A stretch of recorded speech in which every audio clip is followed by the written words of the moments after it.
US, UK में, south Africa में, जहाँ पर पहले आउटब्रेक हुआ इस वेरिएंट का, उसमें देखा गया है कि डेथ रेट यूएस में, यूके और साउथ अफ्रीका की बनिस्बत ज़्यादा देखा गया है। तो कोई किसी किस्म की प्रिजम्पशंस लेने की ज़रूरत नहीं है। ये वायरस बहुत अलग तरीके से हर जगह बिहेव करता है, हर मुल्क में इसका अलग बिहेवियर है। हॉस्पिटलाइजेशन नो डाउट कम है, और यूनिवर्सिटी ऑफ एडिनबर्ग की एक रिसर्च बताती है कि हॉस्पिटलाइजेशन 2/3 कम है डेल्टा वायरस के मुकाबले में, लेकिन हॉस्पिटलाइजेशन हो रहा है।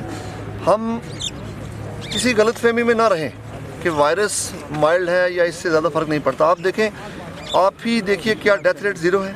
नहीं है। क्या हमारे कोमॉर्बिड पेशेंट्स नहीं हैं? क्या एल्डर सीनियर सिटीजन्स नहीं हैं? बिल्कुल हैं।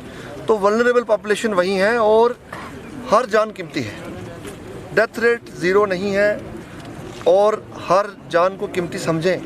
तो हमें जो प्रिकॉशंस हैं वो बहुत ज़्यादा लेने की ज़रूरत है, बहुत ज़्यादा, पहले से भी ज़्यादा प्रिकॉशंस लेने की ज़रूरत है। पैनिक नहीं, प्रिकॉशंस लेने चाहिए। सर, क्या आने वाले दिनों में सर रेस्ट्रिक्शंस में इजाफा हो सकता है? देखिए, केसेस जिस तरीके से बढ़ रहे हैं उनको लगातार मॉनिटर किया जाता है, और स्टेट एग्जीक्यूटिव कमेटी की जो डायरेक्शंस होंगी उनको हम फुली इम्प्लीमेंट करेंगे।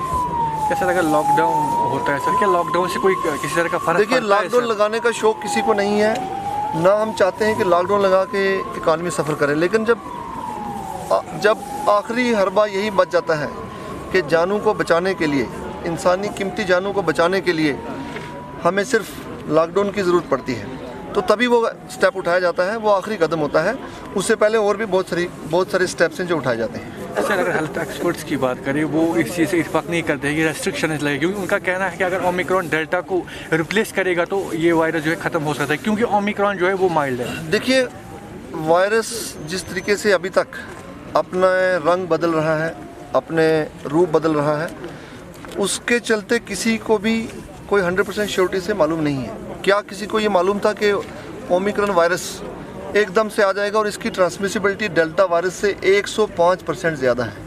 क्या ये बात, अगर ये बात पहले मालूम होती, पूरी दुनिया को मालूम होती, हमारे जो मेडिकल एक्सपर्ट्स हैं उनको मालूम होता, तो पहले से ही बहुत सारी चीज़ें एहतियातन की जा सकती थी।